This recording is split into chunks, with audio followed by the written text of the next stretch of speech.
Welcome to a petite new episode of the Demonic Compendium, the show where I discuss the mythology, design, and game history of your favorite Megami Tensei demons.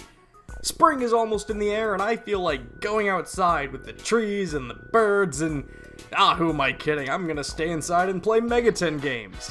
But all that talk of birds and trees does remind me that today, we're talking about Hua Po. These tiny little earth spirits originate from the Qing dynasty in Chinese mythology, and don't let their cute appearance fool you, because there's actually a pretty messed up origin story behind these little girls. Hua Po are formed inside of a tree, so they're cute little nature spirits, right? Well, you're half right. See, Hua Po are only born from trees that 3 or more people have hanged themselves from. So like I said, don't let their adorable appearance fool you. There's darkness behind those bright green eyes. However, that darkness doesn't seem to translate into any sort of malevolence. Their origins may seem disturbing, but the Hua Po, literally translated as flower spirit or floral spirit, seem to be perfectly friendly little women. One of Hua Po's most featured appearances is in a book of supernatural tales throughout Chinese history called What the Master Would Not Discuss. The title of this book comes from an old saying that Confucius did not speak of strange events or supernatural occurrences.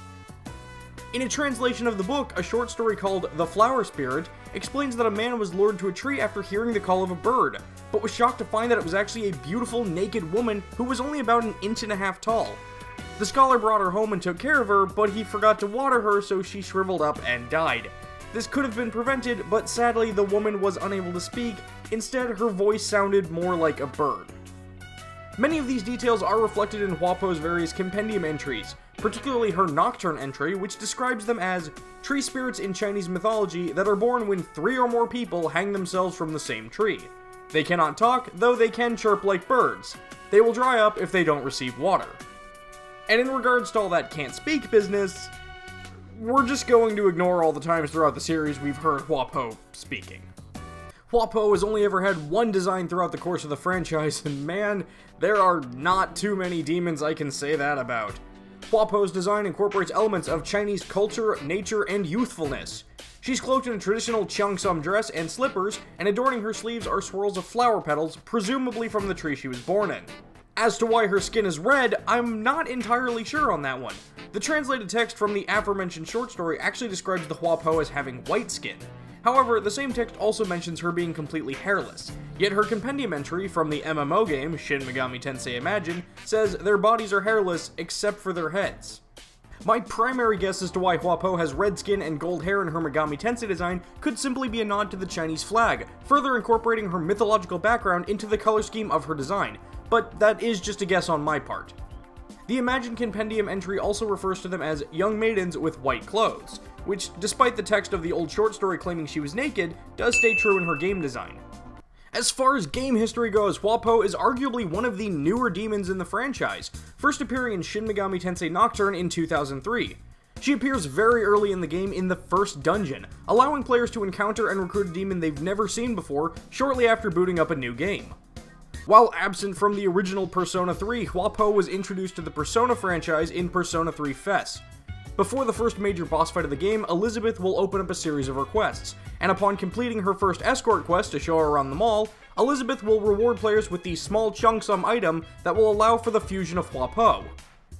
Wait a minute. That's why the Hua Po from the short story was naked. Elizabeth must have taken her clothes. In Personas 3, 4, and Q, Hua Po was a member of the Magician Arcana, but as of Persona 5, she's moved to a different Arcana. While a Persona changing Arcana is usually not worth mentioning, plenty did it between 3 and 4, I'd just like to point out that in Persona 5, Hua Po was changed to the Hanged Man Arcana, which, I've gotta say, is both hilarious and fitting given her aforementioned origins. Another note regarding Hua Po comes from Shin Megami Tensei Imagine, where players could actually ride Hua Po. Wait, no, I meant you could mount her. No, wait, I mean... Never mind. Look, I couldn't find a picture of it anyway. Presumably, it was very similar to what you see here with a pixie mount. Speaking of Hua Po's roles and functions in the Shin Megami Tensei series, Hua Po does stand out as being one of the demon partners used by the character Asahi in Shin Megami Tensei 4 Apocalypse. In this game, she casts the Postmuti skill in order to cure the poison ailment. When she feels like it. Sometimes she'll just attack. You can also see her pretty front and center in that Shin Megami Tensei Switch teaser we got recently, and while I'm probably not going to bring this up for every single demon we see in that crowd, I figured I could comment on a few of them before we have more details on what the game is actually going to be. Overall, Hua Po has been a fairly on-again, off-again demon since her debut over a decade ago, appearing in nearly every Shin Megami Tensei game and Persona RPG since her debut, but absent from series like Devil Summoner or Devil Survivor. And so there you have it, Hua Po, the bird-voiced beauty of the Beijing branches. Did I leave out something you thought was important? Was I just plain wrong about something? Let me know in the comments below, and don't forget to let me know who you'd like to see me talk about in future episodes. That's going to do it for this episode of the Demonic Compendium, and I'll see you next time. But be careful while you rest that a demon doesn't take over your body.